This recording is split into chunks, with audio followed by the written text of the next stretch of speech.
Order बनायची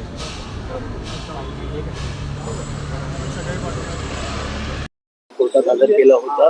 2 police कोठडी याआधी देण्यात आल्या होत्या. आता न्यायालयाने काय नेमका निर्णय दिलेला आहे? फिरोज शेख जो आहे बाबा, जो भोंदू बाबा, त्याला अटक केली होती. त्याला आज रोजीपर्यंत पोलीस कस्टडी होती. त्याला आज मेहरबान न्यायालयात पोलिसांनी हजर केलं. त्याच्यामध्ये 18 तारखेपर्यंत मेहरबान न्यायालयाने पोलीस कस्टडी दिलेली आहे. सर, एकंदरीत आज युक्तिवाद देखील झालेला आहे. 5 नंबरचे फिरोज शेख हे आरोपी आहेत.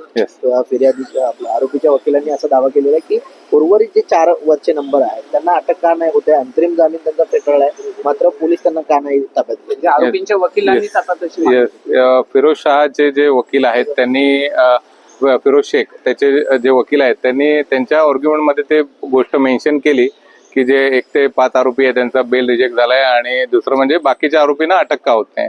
तो फक्त त्यांच्या आर्ग्युमेंटचा पार्ट होता. याच्यामध्ये महत्वाचं म्हणजे नवीन काही रिकव्हरी आणि पोलिसांनी इन्व्हेस्टिगेशन केलंय. त्यासाठी ते सिंधुदुर्ग आणि इकडे जाऊन आले. त्याच्यामुळे त्यांना बाकी तपास करायला मिळाला नाही. सकाळीच आले ते. त्याच्यामुळे मेहरबान न्यायालयाने त्यांना आता पुढचे 18 तारखेपर्यंत पोलीस कस्टडी दिलेली आहे. काही आर्थिक व्यवहार झालाय का त्यांच्यामध्ये? कारण आरोपीच्या वकिलांचं असं म्हणणं आहे की आमच्यापर्यंत कोणत्याही प्रकारचा आर्थिक व्यवहार झालेला नाही. आता ह्याच्यामध्ये जो फिर्यादी आहे जी, तिला या संदर्भात आर्थिक, कारण का त्याला जे आरोपी आहेत तेच लोक त्यांना त्या बाबाकडे घेऊन गेलेले, त्यामुळे त्या संदर्भात तिला काही गोष्टी माहित नाही. हा इन्व्हेस्टिगेशनचा पार्ट आहे. आता जसं जसं पोलीस कस्टडी वाढते नवीन नवीन गोष्टी समोर येतील आणि ते तपासामध्ये पुढे जाऊन समोर येतील. दुसरा आरोपी जो आहे जो वडार, त्याचा नेमका काय रोल होता हे पोलिसांनी कोर्टासमोर मांडलेलं आहे.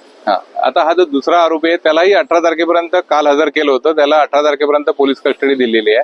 त्याचा रोल जो आहे, हे जे जादूटोणा अघोरी कृत्याचं जे मटेरियल आहे तो त्यांना जो आहे फिरोज शेख, त्याला हा सप्लाय करायचा साहित्य, आणि त्याच्यानंतर हे अघोरी कृत्य केल्यानंतर त्याची विल्हेवाट म्हणजे नदीत सोडणं किंवा काय जे अघोरी हे आहेत त्यांच्या काय परंपरा आहेत त्याच्याप्रमाणे तो त्याची विल्हेवाट लावायचा.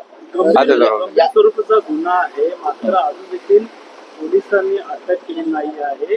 अंतरिम जामीन फेटाळलेला आहे. गंभीर गुन्ह्याचं स्वरूप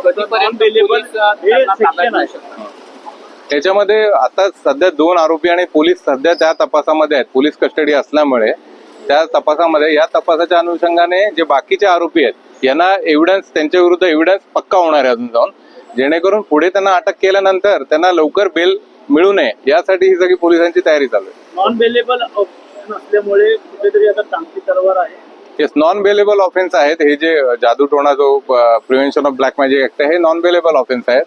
तर ह्याच्यामुळे खूप सिरियस आहेत आणि सोसायटी एट लार्ज त्याला इम्पॅक्ट होतं हे जे ह्याला, आणि त्यामुळे माननीय न्यायालयांचा पण त्याच्याकडे बघण्याचा दृष्टिकोन हा पूर्णपणे स्ट्रिक्ट आहे. केसचा अपडेट वारंवार वाढत चाललेला आहे आणि धागेदोरे समोर येत आहेत. तपासामध्ये काही कबुली देखील आरोपींनी दिलेली आहेत. त्यामुळे जी फिर्यादी जी आहेत त्या संदर्भात मागणी करते संरक्षणाची, त्यामुळे तुम्ही परत पुन्हा मुख्यमंत्र्यांना कधी?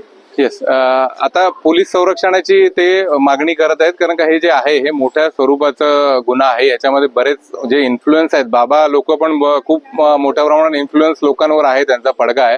त्याच्यामुळे त्यांच्यापासून पण धोका होऊ शकतो फिर्यादी आणि त्याच्या फॅमिलीला. त्यासाठी आम्ही पोलीस संरक्षणाची मागणी करणार आहोत. हा जो बाबा आहे त्याच्याकडे आणखीन देखील काही राजकीय नेते येत होते का, माहिती समोर आलेली आहे? कुठेतरी या फिरोज पोलिसांना तशी काय माहिती दिलेली या संदर्भात मी सांगू शकत नाही, इन्व्हेस्टिगेशन ऑफिसरच सांगू शकतात. हिंदीमध्ये